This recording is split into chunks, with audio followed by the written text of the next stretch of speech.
Greater Hyderabad పరిధిలో భారీ వర్షం కురిసింది. తెల్లవారుజామున ఒక్కసారిగా మబ్బులు కమ్ముకున్నాయి. ఉదయం 4 గంటల నుంచి భారీ వర్షం మొదలై 2 గంటల్లో 2 నుంచి 4 సెంటీమీటర్ల వర్షం కురిసింది. కాప్రా, గోల్కొండ, ఉప్పల్, పటాన్చెరు, బహదూర్పుర, షేక్పేట్, మెహదీపట్నం, కుకట్పల్లి, కుత్బుల్లాపూర్, ఖైరతాబాద్, పంజాగుట్ట, సికింద్రాబాద్లో భారీ వర్షం కురిసింది. హైదరాబాద్ శివారు ప్రాంతాలు సంగారెడ్డి, అమీన్పూర్లో వర్షం దంచికొట్టింది. సంగారెడ్డి కందిలో 10 సెంటీమీటర్ల వర్షపాతం నమోదైంది.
తెలంగాణ రాష్ట్రంలో కొనసాగుతున్న ద్రోణి ప్రభావంతో పాటు నైరుతి రుతుపవనాలు చురుగ్గా ఉండటం వల్ల వర్షాలు పడే అవకాశం ఉన్నట్లు హైదరాబాద్ వాతావరణ కేంద్రం వెల్లడించింది.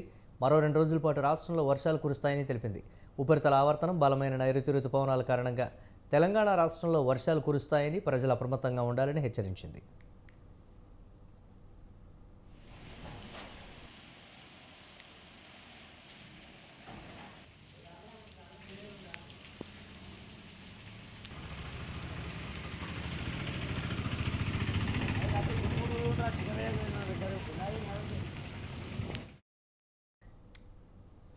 ఇవాళ తెలంగాణ రాష్ట్రంలోని నిర్మల్, భూపాలపల్లి, ములుగు, ఆదిలాబాద్, కొమరంభీం, ఆసిఫాబాద్ జిల్లా, కొత్తగూడెం, మంచిర్యాల జిల్లాల్లో అక్కడక్కడ వర్షాలు కురిసే అవకాశం ఉందని హైదరాబాద్ వాతావరణ కేంద్రం అంచనా వేసింది. వర్షాలు కురవడంతో పాటుగా ఈదురుగాలులు వీచే అవకాశాలున్నాయని వెల్లడించింది. గంటకు 30 నుంచి 40 కిలోమీటర్ల వేగంతో బలమైన ఈదురుగాలులు వీస్తాయని, ఉరుములు, మెరుపులతో కూడిన గాలులు వీచే అవకాశం ఉందని తెలిపింది.